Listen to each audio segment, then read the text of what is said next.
I picked up the phone, and on the other end, a woman's voice, shaking with raw, unbridled rage, screamed, "Stay away from my family, you sick bitch."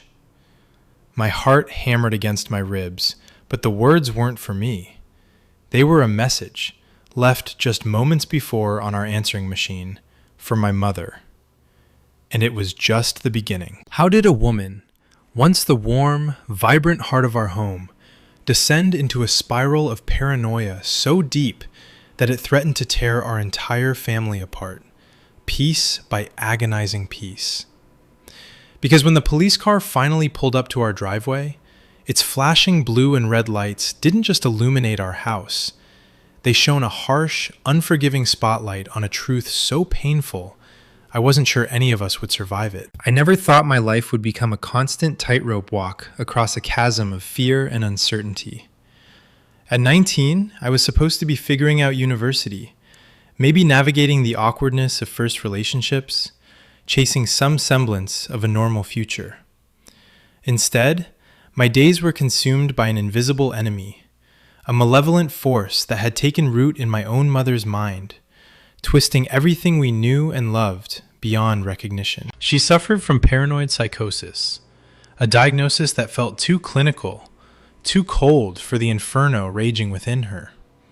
And, if I'm being honest, I suspected it was something even more profound, more devastating: schizophrenia.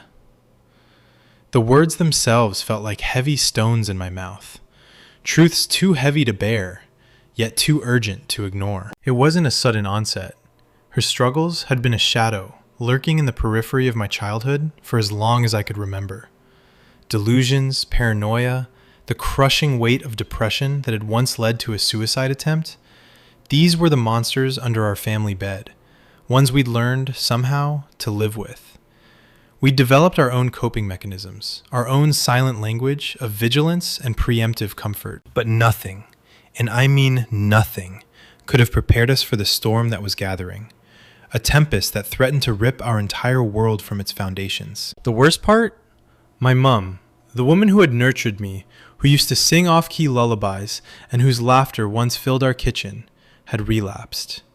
Her medication, which for a time had offered a fragile truce, seemed to have completely given up the fight, and with it, so had her sobriety.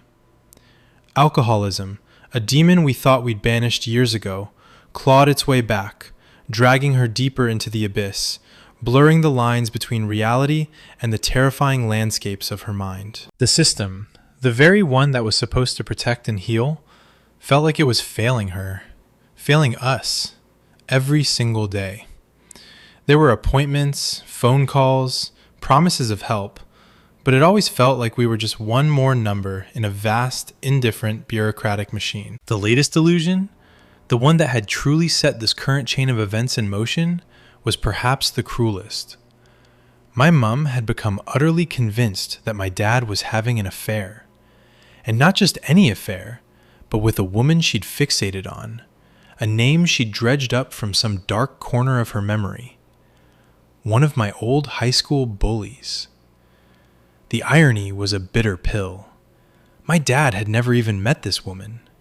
He was a quiet, unassuming man whose life revolved around his family and his work. The accusation was not only ludicrous, but devastating. It was a dagger twisted into the heart of their marriage, a bond that had weathered so many storms. At first, we tried to reason with her, gently, patiently. Dad, with that boundless reservoir of calm he always seemed to possess, would sit her down, look her in the eye, and explain, softly, that it wasn't true, that he loved her, only her, that this woman was a stranger. But the words were like water splashing against a stone wall. Her eyes, once warm and kind, would harden, filled with a suspicion so profound it made my stomach churn. She would twist every kind gesture into proof of his betrayal, every moment of quiet into a clandestine rendezvous. The accusations escalated. What began as mumbled suspicions morphed into furious outbursts. She became abusive and hostile towards him. her voice often rising to a shrill crescendo that made the old house shudder. Plates would be slammed onto the table. Doors would be rattled off their hinges. Our home, which had always been a sanctuary, began to feel like a war zone. My dad, bless his soul, would retreat, his shoulders slumped, his face etched with a pain that went beyond mere hurt. It was the look of a man watching his life, his love, and his sanity slowly being dismantled, piece by agonizing piece, unable to do anything but bear witness. Then came the calls. My mum, fueled by her delusion and the growing anger, found the phone number for this woman, my old bully, somehow. We didn't know how, we didn't know why, but she did. And she started calling her, again and again, harassing her, leaving those terrifying rage-filled voicemails. Each time she did it, a fresh wave of dread would wash over me. I'd hear her muffled voice from the living room, the tone accusatory, venomous, and my heart would sink. We tried to intercept the phone, to hide it, but she was cunning, finding it, making the calls, driven by a force none of us could comprehend. Afterward, the strange thing was, she wouldn't remember. She'd sit there, perhaps watching some mundane TV show, a blank look on her face, and when we'd gently try to confront her about the calls, about the accusations, she genuinely looked bewildered. Calls? What calls? I haven't called anyone. But the call logs were there, undeniable proof of her actions, a chilling testament to how completely her mind had fractured. It was like living with two people, the mum we knew, lost somewhere inside, and this terrifying stranger, driven by an illness we couldn't fight. The true moment of sickening realization, the one that truly solidified the nightmare, was when we discovered she hadn't just harassed the woman. She'd given her our address, our home, our safe haven, now compromised, vulnerable. The thought sent a cold shiver down my spine. The woman she was accusing, however wrongly, was now a victim, and we, somehow, were complicit.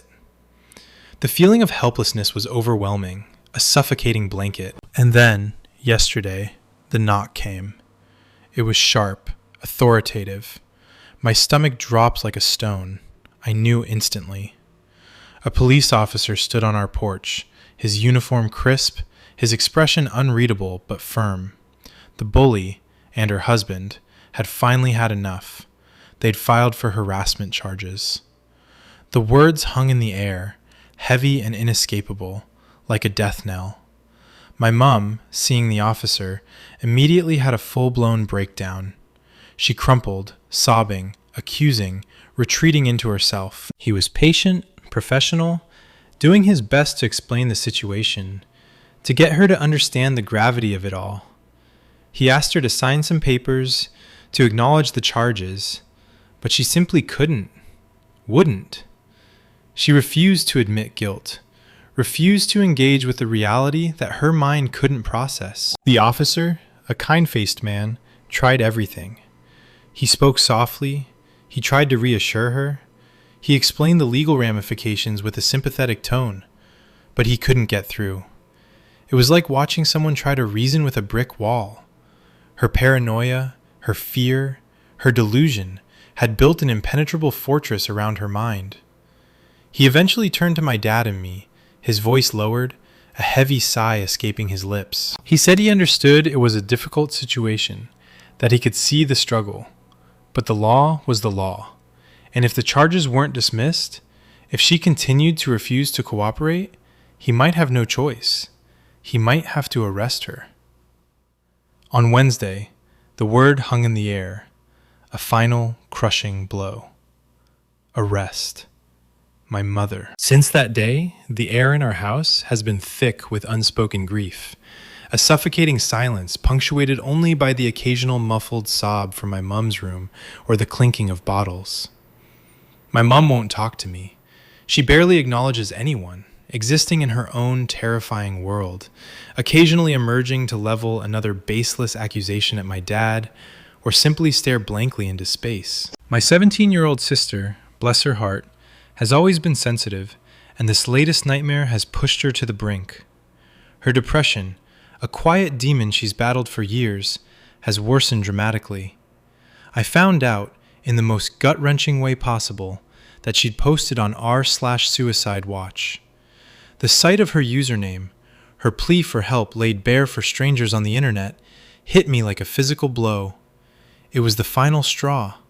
I felt like I was losing everyone, one by one, and I had absolutely no idea what to do. The word arrest echoed in the silent corners of our house, a chilling prophecy of the doom awaiting us on Wednesday. It wasn't just a legal term. It was a descriptor for the complete destruction of our family's fragile peace, the final, undeniable public declaration of my mother's illness. The officer had left, leaving behind a void filled with unspoken fears. The air felt heavy, suffocating, each breath a conscious effort. I remember looking at my dad, his face a mask of profound exhaustion, his eyes red-rimmed and distant. He just stood there for a long moment, staring at the closed front door, as if hoping that if he wished hard enough, the last hour could be rewound. The police car vanished, the charges evaporated into thin air. But the reality was a concrete slab pressing down on us all. That night, dinner was a silent affair. My mom stayed locked in her room, the occasional sound of something crashing or breaking filtering through the wall. My sister Chloe picked at her food, her shoulders hunched, her gaze fixed on some point beyond the window, lost in a world I desperately wanted to pull her out of. I tried to talk to her, to offer some comfort, but the words felt hollow, inadequate. "Are you okay, Chloe?" I asked, my voice barely a whisper. She just shook her head, a single tear tracing a path down her cheek. And then she pushed her plate away and retreated to her own room, leaving me alone with the unspoken horror of her r/suicide watch post. That discovery had hit me harder than almost anything else. It wasn't just the fear for my mother or the crumbling facade of our family life.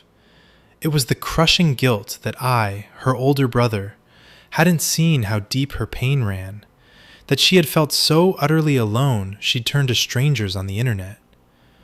I felt like a failure, not just as a son trying to hold things together, but as a brother who was supposed to protect his younger sister. The weight of it all was immense, threatening to buckle my own knees. I wanted to scream, to rage at the unfairness of it all, but there was nowhere for that anger to go. It just festered inside, a toxic brew. My dad, God bless him, tried. He sat at the kitchen table long after Chloe and I had gone, the only light coming from the dim glow of the fridge. I found him there later, nursing a cold cup of tea, staring into the dark. "What are we going to do, Dad?" I finally managed to ask, my voice cracking. He didn't look up. "I don't know, son," he said, his voice hoarse. "I honestly don't know. I've tried everything. Every doctor, every charity, every helpline. It's like shouting into a void." His frustration was palpable, a raw wound I could almost feel. He'd dedicated his life to her, to us, and now he was watching it all crumble, helpless. It was the kind of despair that seeped into your bones. The next day was a blur of frantic phone calls. Dad spent hours on the phone, revisiting old contacts, explaining the situation with the police, the charges, the Wednesday deadline. He spoke to our GP, to mental health crisis lines, to social services. Each call ended with the same bureaucratic brick wall. "We've done all we can. She needs to consent to treatment. We can't force medication." It was maddening. How could a system designed to help people leave someone so obviously in crisis, so obviously a danger to herself and others, to languish? The legal threat, the looming arrest, should have been a catalyst for urgent intervention, but it seemed to merely add another layer of complexity that none of the agencies were equipped to handle. It felt like they were talking about a piece of paper, a case file, not a human being whose mind was disintegrating before our eyes. Meanwhile, I tried to focus on Chloe.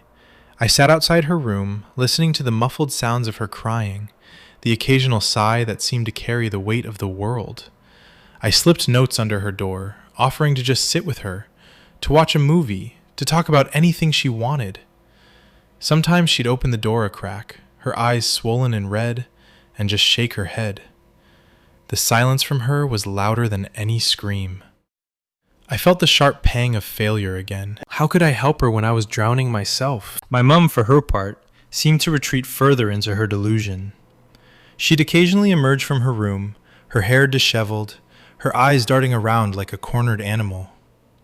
She'd accuse my dad of whispering about her, of conspiring against her.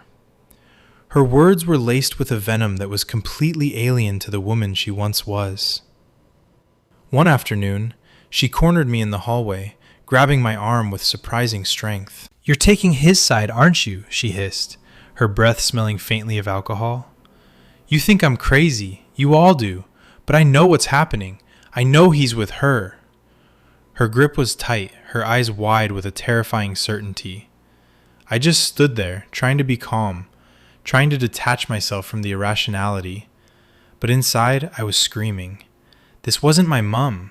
This was a nightmare wearing her face. The days leading up to Wednesday were a slow, agonizing crawl. Every tick of the clock was a reminder, a countdown to what felt like an inevitable catastrophe. We discussed options, desperate, unthinkable options. Could we somehow convince the victim to drop the charges? Dad had even considered going to her house to plead with her, to explain the severity of my mother's illness. But the officer had made it clear. Once filed, charges weren't easily dismissed, especially not after repeated harassment and the address being divulged. And what would we even say? Please don't press charges against our mentally ill mother who's been terrorizing you and gave you our address? It felt impossible, like asking someone to ignore a genuine threat to their safety. Sleep became a luxury none of us could afford. Every creak of the floorboards, every rustle outside, sent a jolt of adrenaline through me. I'd lie awake, staring at the ceiling, replaying every moment, every failed attempt to reach my mum, every sign I'd missed in Chloe. My mind raced, searching for an escape route, a magic phrase, a secret door that would lead us out of this dark maze. But there was nothing. Just the looming shadow of Wednesday, and the terrifying prospect of watching my own mother being taken away in handcuffs, her illness made public, her dignity stripped away. The thought was unbearable, a sharp, cold blade twisted in my gut. What would that do to her? To us? The shame, the despair, the finality of it all. It felt like the end of everything. Tuesday arrived, a grim, gray shroud settling over our house. It felt like the air itself was holding its breath, anticipating the final, devastating act. The weight in my chest was so immense, I felt physically ill. I tried to go about my day as normally as possible, an exercise in futility. I made myself some toast, pretending to have an appetite, but each bite felt like sawdust.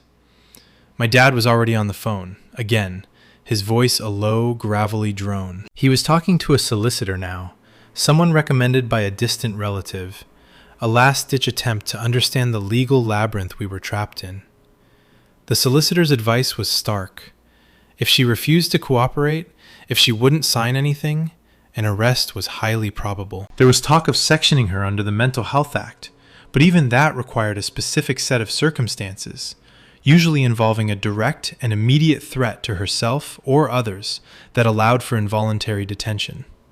Her current state, while deeply concerning, often fell into a gray area where her right to refuse treatment, however unwell she was prioritized. It felt like a perverse kind of freedom, one that was destroying her and us. Chloe, my fragile sister, remained a ghost in her room. I could hear music, soft and melancholic, drifting from under her door. It was the kind of music that amplifies sadness rather than alleviates it. I knocked gently, my knuckles barely grazing the wood. "Chloe, can I bring you some tea? Or just sit?" The music paused, and then, after a long silence, a muffled, "No, thanks, Liam." The formality in her voice, the distance, was like a fresh stab wound. She was retreating, building walls, and I feared they were becoming too high for me to climb. I leaned against the door for a moment, my head bowed, feeling utterly useless. How do you save someone who doesn't want to be saved? Or rather, someone who is too lost to reach out? How do you save a family when the very foundations are crumbling? My mom's behavior swung wildly between two terrifying extremes. One moment, she was apathetic, staring blankly at the wall, as if her mind had simply shut down, seeking refuge in a vacant stillness. The next, a flash of her paranoid rage would ignite, turning her eyes into burning coals. She'd pace the house, muttering to herself, occasionally stopping to level a scathing accusation at my dad, who would usually be trying to explain something on the phone, or simply trying to exist without provoking her. It was exhausting to witness, and even more exhausting to live through. The tension in the house was a living, breathing entity, coiling around us, squeezing the air from our lungs. I remember one particular incident that afternoon. I was in the kitchen, trying to make myself a sandwich, when my mum walked in. Her eyes fixed on me, narrowed, full of a suspicion I couldn't comprehend. "What are you doing?" she demanded, her voice sharp. "Just making a sandwich, Mum," I replied, trying to keep my voice even, calm. She took a step closer, then another, until she was right in front of me, her face inches from mine. "You're not doing what he told you to do, are you?" she whispered, her voice conspiratorial, laced with a venomous accusation. "To spy on me? To tell him everything I do?" I shook my head, my throat suddenly dry. "No, Mum, of course not. No one's telling me to do anything." But she just stared at me, her eyes unblinking, full of a terrifying certainty. "Liar," she hissed, and then she spun on her heel and walked out, leaving me alone in the silent kitchen, my hands shaking. It was a stark reminder that even I, her son, was not immune to the tendrils of her delusion. I was just another character in the intricate, terrifying narrative playing out in her mind. Later that evening, my dad called another emergency number, a mental health crisis team, reiterating the entire saga, the police involvement, the Wednesday deadline. He was desperate. He explained that she was a danger to herself and others, that she was making irrational phone calls, that she was refusing help, that Chloe was suffering, that we were suffering. He spoke for what felt like an hour, his voice growing increasingly strained, pleading, demanding. I listened from the hallway, my heart aching for him. He was fighting a war on so many fronts, and he was doing it alone. When he finally hung up, he sat at the table, head in his hands. They said they'll send someone out first thing tomorrow morning," he mumbled, his voice thick with defeat and a glimmer of weary hope. "A mental health worker, to assess her, before the police get here." It wasn't a solution, not a cure, but it was something. A small, fragile buoy in the vast, churning ocean of our despair. It meant maybe, just maybe, there was a chance for a professional assessment, a formal diagnosis of her current acute state, which could potentially change the legal landscape. It was a sliver of hope, so thin it barely cast a shadow, but in that moment, it was all we had. I remember the profound sense of exhaustion that settled over me that night. It wasn't just physical, it was soul deep. The kind of exhaustion that makes you feel like every cell in your body is simply too tired to function.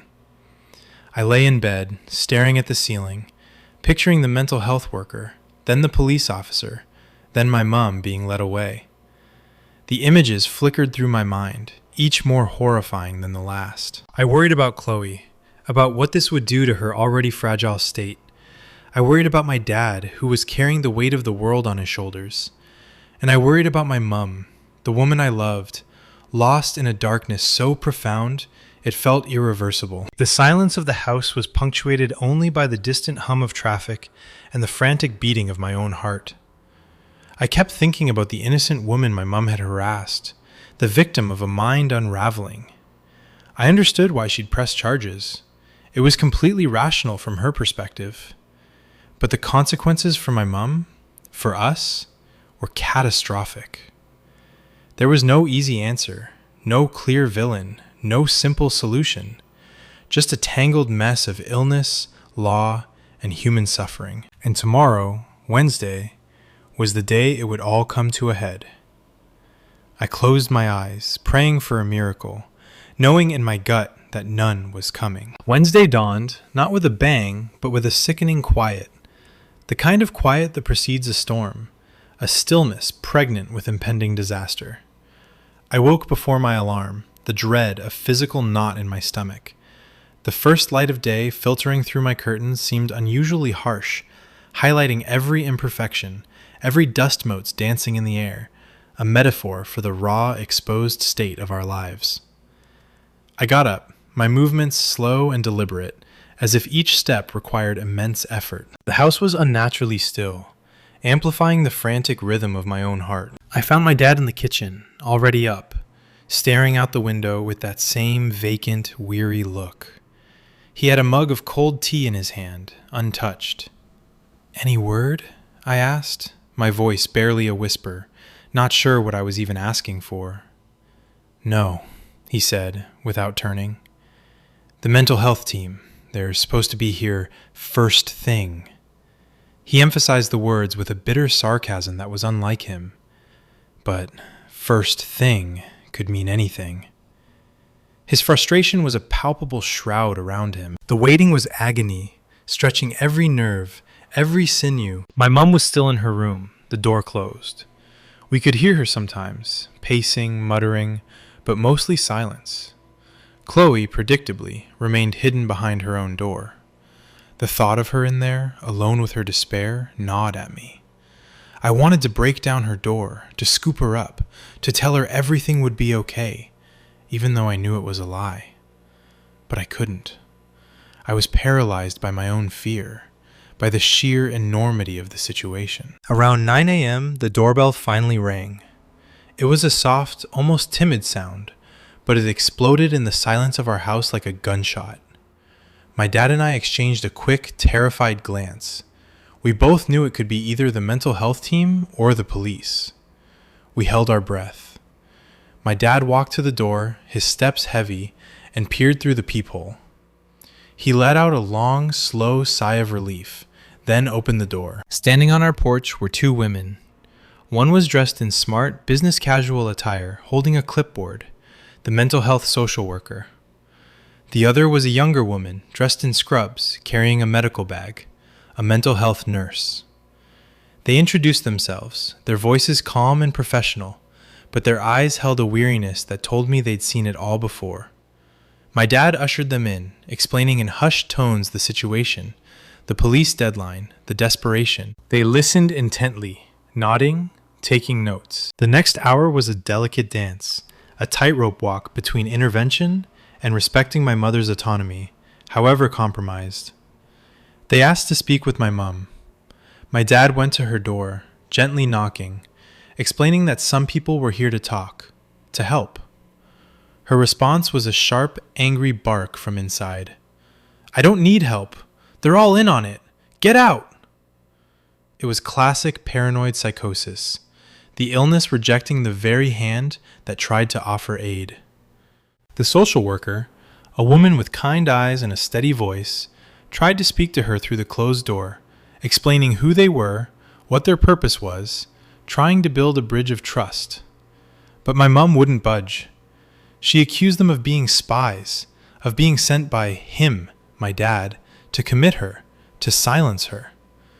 The words were laced with a bitterness that made my heart ache.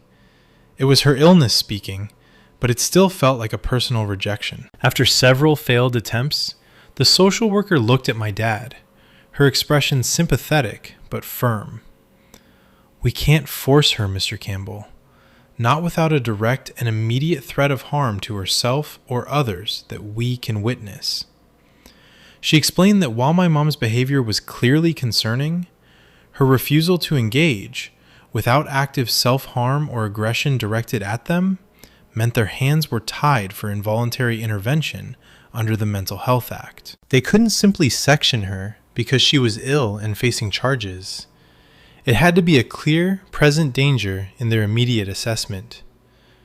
The call logs in the address divulged were historical, not an immediate threat they could witness now. It was a cruel paradox. She was too ill to understand she needed help, but not ill enough, by the letter of the law, to be forced to get it. My dad's face crumpled. He was visibly deflating, the last sliver of hope flickering and dying. "So, what does this mean?" he asked, his voice barely audible. The social worker sighed. "It means we can't intervene in a way that would prevent the police from acting on the harassment charges. Our assessment is that she is unwell and requires support, but she is currently refusing. Without her consent, or clear evidence of an immediate crisis of harm, our powers are limited." She offered to leave contact details, to keep trying, to put us on a waiting list for community mental health support. But it all sounded hollow, distant, too late. The dreaded Wednesday deadline was now just hours away, and we were back to square one, if not worse. The mental health team left soon after, their faces etched with professional regret. They were powerless, just like us. The silence they left behind was even heavier than before, suffocating.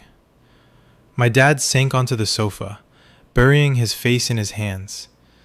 I felt a surge of pure, unadulterated rage. Rage at the illness, rage at the system, rage at the unfairness of it all. How could this be happening? How could a family be left to crumble, piece by piece, while the very institutions designed to help stood by, citing protocol and legislation? I went back to Chloe's door, desperate. I knocked again, harder this time. "Chloe, please! Just let me in. We need to talk." The music inside stopped. I heard a faint sniffle. "Go away, Liam," she said, her voice small and broken. "I can't. I just can't." My heart shattered. I slumped against the door, feeling the cold wood against my back, the physical manifestation of the impenetrable wall she'd erected. I had failed her. I had failed everyone. The clock on the kitchen wall ticked relentlessly, each second bringing us closer to the inevitable. My dad was still on the sofa, a statue of despair. My mum was still locked away, lost in her internal labyrinth. And Chloe, my sister, was withdrawing further and further into a darkness I feared might consume her entirely. The blue and red lights of a police car, which felt like a premonition all morning, now felt like an unavoidable, apocalyptic vision. It was coming. And there was nothing, absolutely nothing, we could do to stop it. The silence in the house, after the mental health team left, was a living, breathing thing. An entity that pressed in on us from all sides, suffocating us. My dad was still slumped on the sofa, a picture of utter defeat. I walked into the kitchen, the familiar scent of stale coffee and desperation hanging in the air. I gripped the countertop, my knuckles white, a tremor running through my body. The rage I'd felt earlier hadn't subsided. It had intensified, burning a raw, ugly hole in my gut. What was the point of all the phone calls, the endless pleading, the desperate hope, if the system just shrugged its shoulders and walked away? I looked at the clock. It was almost noon. The officer had said Wednesday. He hadn't given an exact time, but the implication was clear. It would happen today. Any minute now, the knock could come. My mind raced, trying to grasp at any last straw, any improbable scenario that could avert this disaster. Could I call the victim myself? Explain? Plead? But the officer had been clear. It was beyond that. The charges were filed. The legal machine was in motion. And my mum, lost in her illness, was refusing to engage, refusing to help herself. I remember thinking, with a chilling clarity, that this wasn't just about my mum anymore. This was about all of us. About Chloe, who was silently crumbling in her room. About my dad, who had given everything only to be met with bureaucratic indifference. And about me, standing on the precipice of adulthood, watching my entire world implode. The fear for my mum was immense, but it was interwoven with a profound sense of injustice, of abandonment. A sudden, sharp sound jolted me. It was from my mom's room. A shriek, followed by the unmistakable sound of breaking glass. My dad was on his feet in an instant, his weariness momentarily forgotten, replaced by a surge of alarm. I rushed after him, my heart hammering. We reached her door, which was slightly ajar. Through the crack, we could see her. She was standing in the middle of her room, surrounded by shards of a broken picture frame. It had been a photo of my parents from their wedding day, a cherished memory, now lying shattered on the floor. Her eyes were wild, her hair disheveled, and she was clutching a heavy, ornate lamp, raising it above her head. She was shouting, but the words were a jumble of accusations and paranoid fantasies, impossible to decipher. "You're all against me! You want to lock me away! I won't let you!" It was a terrifying, heart-stopping moment. For the first time, her aggression wasn't just verbal. It was physical. Directed at objects, yes, but the intent, the sheer force of her rage, was undeniable. My dad, ever the protector, instinctively moved to step into the room, to calm her, to disarm her. But I grabbed his arm, pulling him back. "Dad, no! Don't go in there!" I hissed, my voice tight with fear. She wasn't just breaking things.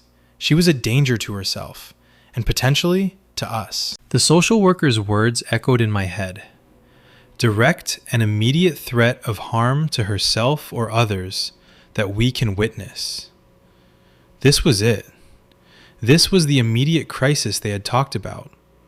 In that instant, a terrifying clarity pierced through the fog of my despair. This wasn't a choice anymore. We couldn't just stand by and watch her self-destruct, or worse, hurt herself or my dad. My dad, seeing the wildness in her eyes, the dangerous way she was wielding the lamp, hesitated.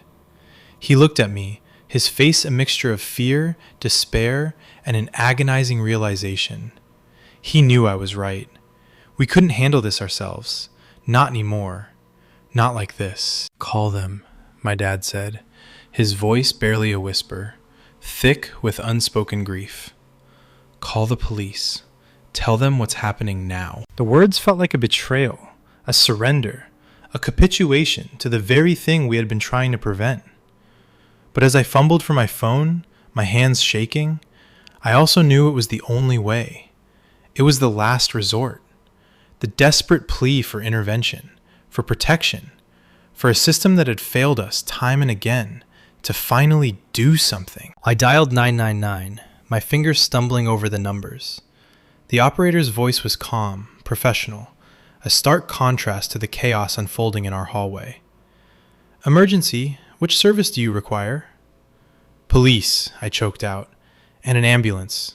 My mother, she's having a breakdown. She's destroying things. She's a danger to herself." I didn't mention the lamp, the specific threat, just the general escalating danger. I was too afraid, too ashamed. While I was on the phone, my dad stood guard at my mom's door, trying to talk to her through the crack, his voice low and soothing, trying to de-escalate, to keep her focused on him, away from herself, away from the broken glass, from Chloe. I could still hear the occasional shout from her, the sound of something else crashing. Chloe's door remained stubbornly shut, a silent testament to the terror gripping her. It felt like an eternity, but it was probably only minutes before the sirens wailed in the distance. This time, there was no gentle knock. There was the urgent, flashing blue and red lights outside, painting our quiet street with an alarming public spectacle. The sound of heavy footsteps on our driveway, then a loud, authoritative knock that rattled the entire house. My dad opened the door. There were 2 uniformed officers, and behind them, 2 paramedics. Their faces were grim, prepared for what they might find. They saw my dad's distraught face, my own trembling presence, and the muffled sounds of chaos from my mom's room. I quickly explained, my voice rushing, stumbling over the words, trying to convey the gravity of the situation, the history, the paranoia, the broken glass, the lamp. The officers moved quickly, professionally.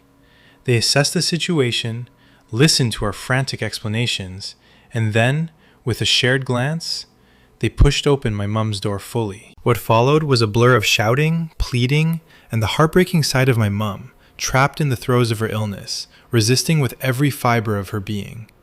She screamed, she thrashed, she accused them, of being sent. The paramedics tried to approach her gently, to assess her, but she saw them as antagonists, part of the conspiracy. The officers, while clearly trying to be as gentle as possible, had to restrain her for her own safety, and theirs. It was awful. Watching your own mother, the woman who gave you life, being physically restrained by strangers, struggling against their grip, her face contorted in a mask of fear and rage, her eyes wide with a terror that was entirely real to her. It was a scene ripped straight from a nightmare, played out in our own living room. My dad stood frozen, his hand over his mouth, tears silently streaming down his face. I couldn't breathe. The sound of her cries, of her desperate, animalistic struggles, will haunt me forever. Eventually, they managed to calm her, to administer a sedative that gradually, mercifully, brought her down from the precipice of her psychotic break. The struggle lessened, her body went limp, and she was gently lowered onto the floor, her breathing shallow and ragged. The paramedics carefully checked her over, then lifted her onto a stretcher. As they carried her out, her eyes were half closed, vacant, staring up at the ceiling, lost. I caught a glimpse of Chloe's door, still stubbornly shut, but I heard a small, stifled sob from within. She must have heard everything. The sounds, the struggle, the ambulance. Another layer of trauma added to her already fragile state. My mum was taken away in the ambulance, escorted by one of the paramedics and an officer. They were taking her to a psychiatric unit. Finally, the system was intervening, but only after it had escalated to this horrific point. Only after we had called them, desperate, broken. The house was eerily silent now, the chaos gone, replaced by a profound, echoing emptiness. Shards of glass still glittered on the floor in my mum's room, a brutal reminder of what had just transpired. My dad was still standing by the door, his shoulders slumped, his face tear-streaked and hollow. He looked utterly spent, a man who had fought a losing battle for far too long. I walked over to him, put my arm around his shaking shoulders. He leaned into me, his body trembling, and for the first time in as long as I could remember, he wept openly, great racking sobs that tore through the quiet house. And in that moment, I realized that for all his strength, for all his stoicism, my dad was just as broken as the rest of us. We were all shattered, pieces of a family trying to somehow hold on amidst the wreckage. The ambulance pulled away, its siren a fading lament in the distance, leaving behind an unbearable silence. The flashing blue and red lights dissolved into the horizon, taking with them not just my mother, but also the raw, pulsating chaos that had gripped our home for so long. What remained was a profound emptiness, a vacuum that sucked the air from my lungs. The kitchen, where just moments before the shards of my mother's delusion lay scattered, now felt cold, sterile. My dad, still trembling, leaned heavily on me, his sobs echoing in the now silent house. I held him, feeling the tremor running through his body, the wetness of his tears soaking my shirt. He was usually the rock, the unshakable foundation, and seeing him so utterly broken, so bereft, shattered something inside me too. It was a shared grief, a quiet, devastating acknowledgement of the extent of our collective suffering. We stood there for what felt like an eternity, two broken men in the wreckage of our lives. Eventually, his sobs subsided into ragged breaths. He pulled away, wiping his face with the back of his hand, his eyes red and swollen. "She's gone," he whispered, the words heavy with a mix of relief and unimaginable sorrow. "They took her." There was no triumph in his voice, only exhaustion. The battle had been won, in a sense, but at such an immense cost. The police officer, the kind one who had been here yesterday, stayed behind for a moment. He spoke quietly to my dad, explaining the process. My mum would be assessed at the psychiatric unit. Because she had been taken under a section, likely section 136 or 2 of the Mental Health Act, given the crisis, she would be held for a period of assessment, up to 72 hours initially, where doctors would determine her mental state and whether she required further involuntary detention and treatment. The harassment charges, he explained, would be put on hold for now, pending her mental health assessment. There was a possibility that if she was deemed not to be mentally capable of understanding her actions at the time of the harassment, or was in an acute psychotic state, the charges might be revisited with a different legal approach, or potentially even dropped in favor of mental health support. But for now, the immediate crisis had been averted, at least legally. He reiterated the importance of us seeking support too, for ourselves. He gave my dad a leaflet for care support groups, a number for family therapy. His voice was gentle, empathetic. He had seen too many families broken by mental illness. He understood. He finally left, leaving us alone again, but this time with a fragile sense of direction, a path laid out for the immediate future. The first thing my dad did was clean up the broken glass in my mum's room. It was a symbolic act, a small attempt to restore order to the chaos. I helped him, sweeping up the glittering shards, careful not to cut myself on the remnants of our shattered peace. The room felt haunted, emptied of her tumultuous presence, yet still vibrating with the echoes of her distress. The air was thick with the ghost of her anger, her fear, her confusion. Then came the hardest part, Chloe. We knew she had heard everything, the shouting, the struggle, the ambulance. The silence from her room had been deafening throughout the ordeal. My dad looked at me, a silent question in his eyes. I nodded. This was something we had to face together. I knocked on her door, softly this time. Chloe, it's Liam. And Dad, can we come in? There was a long pause, then a soft click as the lock turned. We opened the door slowly. Chloe was sitting on her bed, huddled in a corner, knees drawn to her chest, her face buried in her arms. Her shoulders shook with silent sobs. The room was dark, the curtains drawn, casting a heavy shadow over her small, trembling figure. The air was thick with her despair, palpable and overwhelming. My dad went to her first, sitting gently on the edge of the bed, his hand resting hesitantly on her back. "Oh, my sweet girl," he whispered, his voice cracking. "I'm so sorry.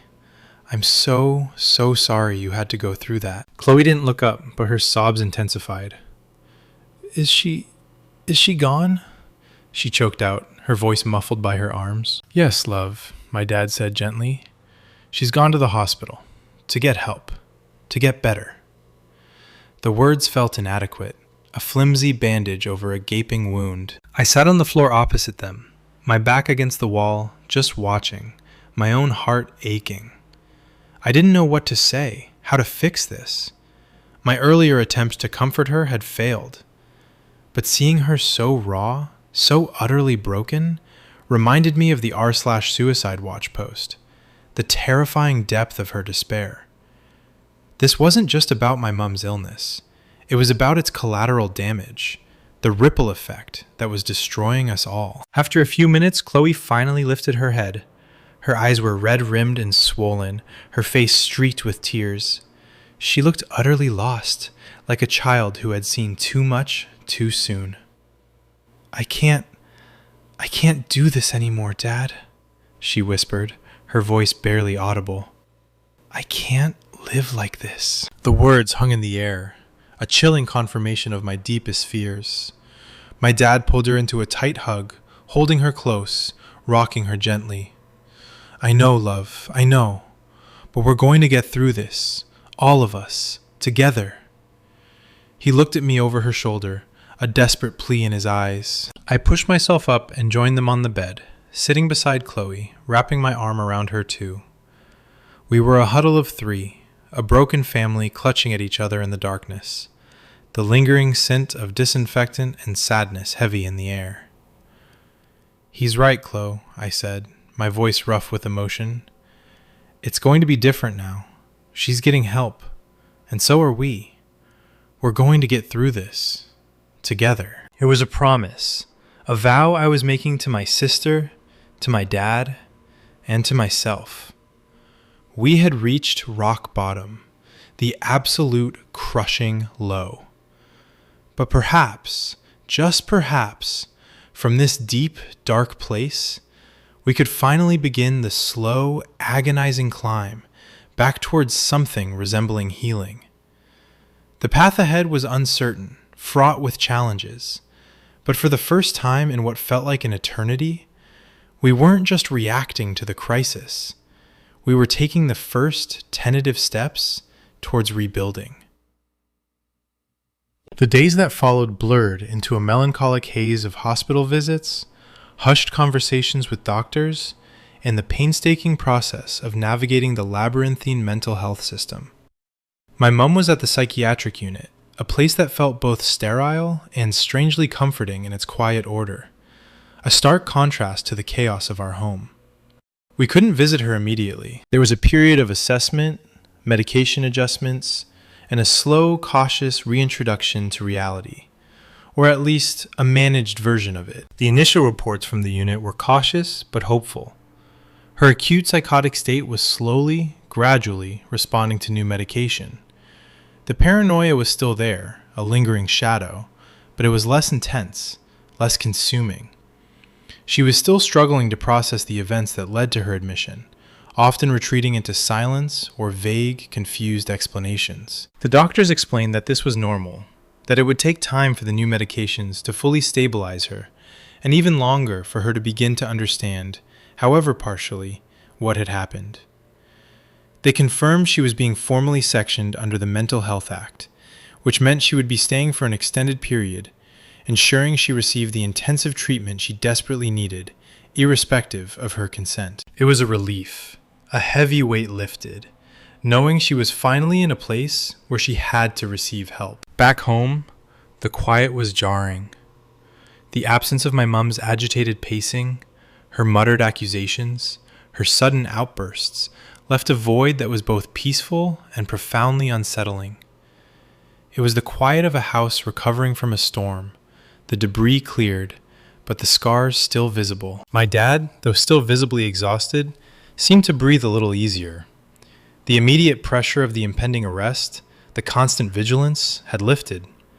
He spent hours on the phone, coordinating with the hospital, talking to our GP, beginning the slow process of untangling the legal mess with the harassment charges. The police, true to their word, had put them on hold, acknowledging my mom's mental state. It was a small victory, but a significant one. But the most immediate and urgent focus for me was Chloe. That evening, after the dust had settled, after we'd cleaned up the last of the broken glass and had a quiet, somber dinner, I went into her room. She was sitting up in bed, looking a little less fragile than before, perhaps because of the strange new calm in the house. "Hey," I said softly, sitting on the edge of her bed. "How are you really doing, Chloe?" She shrugged, picking at a loose thread on her blanket. "Better, I guess. It's quiet. Too quiet." "I know," I admitted. "It feels weird. But it's also safe. For now." I took a deep breath. "Chloe, about what you posted online, on r/suicide watch." She flinched, her eyes widening, and her face went pale. "You saw that?" she whispered, her voice laced with shame. "Yes," I said gently. "And it scared the hell out of me. It still does. You can't go through that alone, Chloe. You have us. You have me." I reached out and took her hand, squeezing it tight. "Please, talk to me, or Dad, or a professional, anyone. But don't keep that inside. Don't ever feel like you're alone in that darkness." Tears welled up in her eyes again, but this time, they seemed different. Less despair, more a release of pent-up emotion. She squeezed my hand back. I just felt like there was no way out, Liam. It was too much. Mom, the police, everything. I just wanted it to stop. My heart ached for her. I know, Chloe. I know. It was too much. It is too much. But we're going to get through this. Together. And you're not going to be alone anymore. Over the next few days, we started to rebuild. Slowly. Carefully. My dad arranged for Chloe to start seeing a therapist. It was difficult at first. She resisted. But with our gentle urging and the promise that it was a space just for her, a place to process everything, she finally agreed. I also started going with my dad to a local support group for families affected by mental illness. It was incredibly cathartic to sit in a room with others who understood, who had walked similar paths, who didn't judge, who just listened and offered quiet solidarity. We weren't alone in this fight, after all. The road ahead for my mom was long. The doctors warned us of relapses, of ongoing challenges, of the chronic nature of her illness. But they also spoke of hope, of managing symptoms, of finding a new baseline, a way for her to live with her illness rather than be consumed by it. We started taking turns visiting her once the unit allowed it. The first visit was difficult. She was subdued, still confused, but there was a flicker of the mum I knew in her eyes, a brief moment of recognition, a hesitant smile. It was a painful reminder of what we had lost, but also a fragile promise of what we might, one day, regain. Slowly, painfully, we began to heal, not just from the immediate crisis, but from years of silent suffering. My mum was still ill, still on medication, and the battle was far from over. But for the first time in a very long time, we had hope. A fragile, hard-won hope that maybe, just maybe, we could find a new kind of normal, a new way to be a family, even amidst the lingering shadows of mental illness. The weeks bled into months. My mum's journey in the psychiatric unit was a slow, arduous climb. The new medication regimen, carefully titrated by the doctors, began to peel back the layers of her psychosis, revealing glimpses of the woman she once was. The wild, darting eyes softened. The constant muttering subsided. The accusations became less frequent, then disappeared altogether, replaced by a quiet, sometimes melancholic stillness. But the full gravity of her actions, the devastation she had wrought on our family, and on the innocent woman she had harassed, remained shrouded in a hazy fog, a protective amnesia that the doctors gently encouraged. They felt that confronting her with the stark reality too soon, or too harshly, could destabilize her fragile progress. So, we too walked on eggshells, talking around the edges of the past, focusing on the present, on her slow, halting steps towards stability. Our visits to the unit became more frequent. At first, she was withdrawn, barely making eye contact. But with each visit, a little more of her personality would emerge. A hesitant smile here, a soft touch of my hand there. One afternoon, during a particularly sunny visit in the unit's garden, she looked at my dad, a flicker of something resembling regret in her eyes. I think I've been very unwell, haven't I, John? She whispered, her voice fragile. It wasn't a full understanding, not yet, but it was an acknowledgement, a tiny crack in the wall of her illness, and it felt like a monumental breakthrough. Meanwhile, back home, Chloe was slowly, painstakingly, finding her way back to herself. Her therapy sessions were a lifeline. She'd come home from them exhausted, sometimes tearful, but also with a sense of having unburdened herself, of having a space where she could speak freely about the terror and confusion she'd endured. We made a conscious effort to rebuild our family dynamic. Dinners were no longer silent, tense affairs. We talked, sometimes about mundane things, sometimes about our feelings, tentative steps into honest communication. My dad, too, started individual therapy, finding solace in talking through the trauma of watching his wife transform, and the immense burden he'd carried alone for so long. My own support group became an anchor. Sharing my experiences with people who truly understood the nuances of paranoid psychosis, the bureaucratic hurdles, the emotional toll, was profoundly validating. It helped me process my own anger and guilt, to understand that I wasn't responsible for my mother's illness, nor for Chloe's pain. It helped me learn how to set boundaries, how to protect my own mental health, something I'd neglected for years. The issue of the harassment charges remained. After several months, and with a formal report from the psychiatric unit detailing my mom's severe mental health condition at the time of the incidents, the police decided to drop the charges. They acknowledged that she was not of sound mind, and that prosecuting her would be neither just nor productive. Instead, they offered her ongoing support from community mental health teams upon her eventual discharge. It was a huge relief, a weight off all our shoulders, knowing that the threat of legal action was finally gone.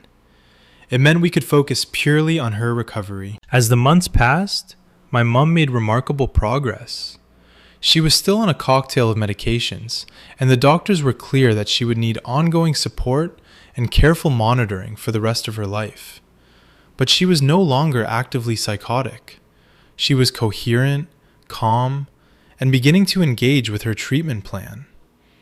The plan for her discharge was slowly formulated. The thought of her coming home was a complex mix of anticipation and apprehension. We longed for our mom, but we were also terrified of a relapse, of the delicate balance being disrupted. We had changed too.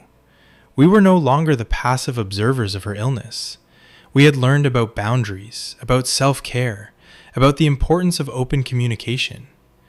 We discussed, as a family, how things would be different. Rules were set: no alcohol in the house, a clear medication schedule, regular appointments with her community mental health nurse.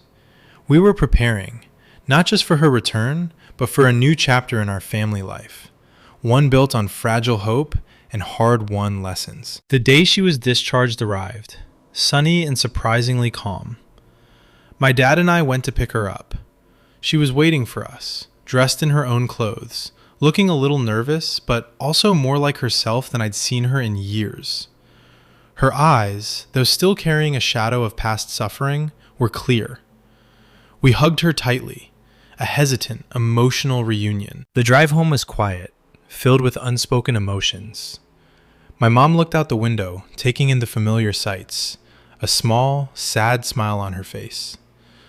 As we pulled into our driveway, she hesitated, taking a deep breath before stepping out of the car. It was clear that coming back to the scene of her breakdown, to the house where her illness had reigned, was a challenging moment for her. Chloe was waiting on the porch, a hesitant smile on her face. She and my mum embraced, a long, tearful hug that spoke volumes of the pain and longing between them. It was a moment of profound healing, a visual testament to the resilience of our family. Life with my mum back home was a constant process of adjustment. There were good days where she was almost entirely herself, laughing, engaging, baking her old recipes. And there were harder days where a flicker of anxiety, a moment of confusion, would remind us of the ever-present shadow of her illness. She often expressed remorse, a deep, quiet sadness for the pain she had caused, particularly to my dad and Chloe. These moments were heartbreaking, but also a sign of her growing insight. We learned to live with the new normal. We learned to be patient, to be vigilant without being overbearing, to celebrate the small victories. We learned that recovery wasn't a straight line, but a winding path with ups and downs, relapses and triumphs. It was a journey we were all on, together. And through it all, the bond between us, forged in the crucible of trauma and despair, grew stronger, more resilient than ever before. We were a family, scarred but not broken, learning to navigate the world with a new understanding, a deeper empathy, and a steadfast commitment to each other's well-being. Life, post-discharge, became a delicate balance. It was like living in a house that had been through a massive earthquake. The foundations were still there, but everything had shifted, cracks had appeared, and certain rooms felt permanently altered. My mum was home, a physical presence, but the version of her that returned was a carefully managed one, held together by medication and a concerted effort from all of us. The doctors had been clear. She would likely be on medication for life, and vigilance would be key. Relapse was a constant, unspoken fear lurking in the periphery. The biggest challenge was her memory, or rather, the selective nature of it. She remembered the general sense of being unwell, the confusion, the fear, but the specifics of her paranoid delusions, especially the affair accusation and the harassment calls, remained largely a blank.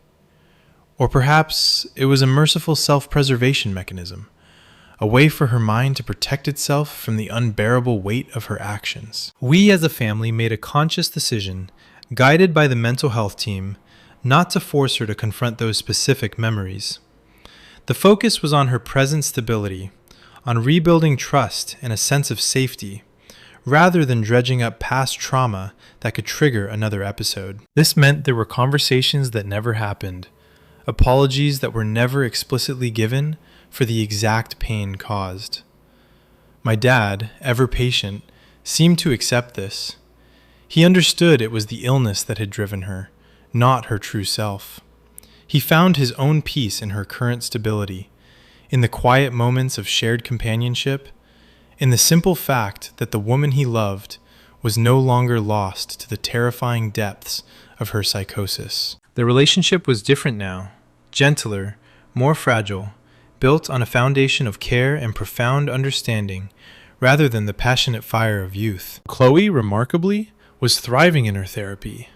She had found a voice, an outlet for the years of suppressed fear and confusion. She spoke about feeling like she was walking on eggshells, about the terror of seeing her mother transform, about the profound sense of betrayal when my mom gave out our address. Slowly, painstakingly, she was unpacking the trauma. Her therapist encouraged her to write, to draw, to express herself in ways that didn't require direct confrontation with my mom, but allowed her to process her own feelings. Seeing her slowly come back to life, the spark returning to her eyes, was one of the greatest reliefs for me. For my part, I found a new sense of purpose.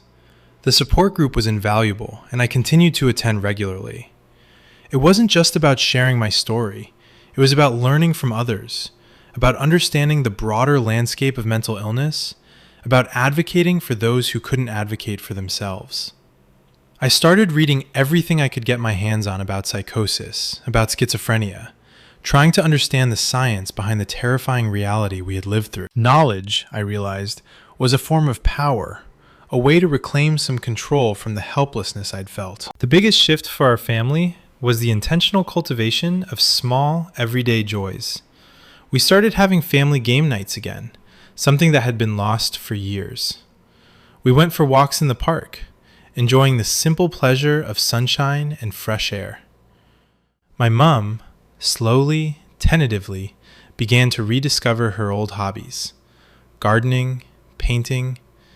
These were moments of fragile normalcy, glimpses of the life we had before the storm, infused with a new, profound appreciation. Of course, it wasn't perfect.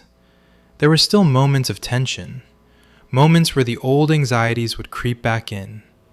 A strange look from my mom, a forgotten medication dose, a sudden quietness from Chloe. These could send a jolt of fear through me. We learned to communicate these fears, to address them openly, to lean on each other. We had regular family meetings facilitated by a community mental health worker, where we could air concerns, discuss challenges, and ensure everyone felt heard and supported. I remember one particular evening, about 6 months after my mom came home. We were all in the living room watching a movie. My mom was knitting quietly, a contented look on her face. Chloe was curled up on the sofa, scrolling on her phone, occasionally laughing at something. My dad was dozing in his armchair. It was a simple, ordinary scene, yet it felt miraculous. I looked at my mom, really looked at her. Her hair was neatly combed, her clothes clean, her face calm. She wasn't the vibrant, carefree woman from my earliest memories, but she wasn't the tormented stranger either. She was somewhere in between, a testament to resilience, to the power of care and perseverance. She was our mum. Changed, yes, but still here, still fighting, and most importantly, stable. In that quiet moment, I felt a wave of gratitude so profound, it almost brought me to tears. We had survived. We had been to the brink, teetered on the edge of utter destruction, and somehow we had found our way back. It wasn't a fairy tale ending, not a happily ever after in the traditional sense. It was a real, raw, ongoing recovery, full of challenges and hard work. But it was our recovery. It was our family, imperfect and scarred, but whole again in a new, stronger way. The journey was far from over, but we were walking it together, hand in hand, facing the future with cautious optimism and an unbreakable bond forged in the crucible of our shared experience. The passage of time did not erase the scars, but it did allow them to fade, to become less raw, less painful. Our family became a living testament to resilience, a testament to the slow, painstaking process of rebuilding shattered trust and mending broken hearts. Life settled into a rhythm, one punctuated by medication reminders, therapy sessions, and ongoing appointments with my mom's community mental health team. It was a routine, yes, but one imbued with a new sense of purpose and a profound appreciation for stability. My mom continued to make steady, if sometimes imperceptible, progress. The periods of quiet introspection, where she would gaze out the window with a faraway look, never entirely disappeared. The doctors explained that these might be moments where her mind wrestled with the lingering shadows of her illness, or perhaps simply moments of processing the enormity of her experience. We learned not to push her, but to offer a gentle presence, a quiet reassurance that we were there. She rarely spoke of the specific delusions, especially not the affair or the harassment. It was as if that chapter of her life had been sealed off, a protective measure by her own mind. And we respected that. We had moved beyond needing her to articulate regret for actions she wasn't truly in control of. Our focus was on moving forward, together. My dad, in his quiet way, became her steadfast anchor. He'd sit with her in the evenings, reading aloud from a book, or simply holding her hand as they watched television. His love for her, tested by the most unimaginable circumstances, had not wavered. It had transformed, deepened, into something richer and more resilient. He was her guardian, her protector, and her greatest advocate. His own therapy had helped him process the years of trauma and the crushing helplessness he had felt. He emerged from it not unscathed, but stronger, more self-aware, and with a renewed sense of purpose in caring for his wife. Chloe, my sister, blossomed. With consistent therapy and the newfound peace in our home, she slowly shed the heavy cloak of depression. She started engaging with friends again, focusing on her studies, even dabbling in painting, an activity she found incredibly therapeutic. The r/suicide watch post, once a terrifying symbol of her despair, became a stark reminder of how far she had come, and a catalyst for her to be fiercely protective of her own mental well-being. She learned to speak up, to express her needs, to identify her triggers. Her journey was a powerful reminder that even from the darkest places, healing is possible. As for me, the experience shaped my future in ways I never anticipated. The helplessness I had felt during my mom's crisis ignited a fierce passion within me. I started volunteering at a local mental health charity, helping to raise awareness, to destigmatize mental illness, and to advocate for better support systems. I saw firsthand the gaps in the system that had failed my mom, and I felt a burning desire to be part of the change. I began to seriously consider a career in mental health, perhaps as a social worker or a support worker, driven by the profound belief that no family should have to go through what we did, alone and unsupported. Our family still had its challenges, of course. There were days when my mom would seem more distant, more quiet, days when the ghost of her illness felt closer than usual. But we had learned to navigate these moments with patience, understanding, and a collective strength we hadn't known we possessed. We understood that mental illness was a marathon, not a sprint, and that constant care and vigilance were part of our new reality. The house, once a battleground of despair, slowly transformed back into a home, albeit one with a deeper understanding of fragility and strength. The shattered picture frame from my mom's breakdown was replaced, not with a wedding photo, but with a recent family portrait, one where all four of us were smiling, a little weary perhaps, but genuinely happy, our arms around each other, a silent promise of solidarity. It hung in the living room, not as a monument to past trauma, but as a symbol of our endurance, our recovery, and the unbreakable bond that had seen us through the darkest of times. Looking back, I realized that while the illness took so much from us, it also gave us something invaluable, a profound empathy, a deeper understanding of human vulnerability, and an unshakable connection as a family. We were a unit, scarred but whole, navigating the world with a wisdom born of fire, ready to face whatever came next, together. And to anyone out there watching this, if you're going through something similar, feeling that crushing weight of helplessness, that terrifying sense of losing everyone and everything, please know this: you are not alone. The system can feel like it's failing you, and sometimes it does. But there is help out there. There are people who understand, communities that will embrace you, and professionals who can make a difference. Don't be afraid to reach out, to speak up, to fight for yourself and your loved ones.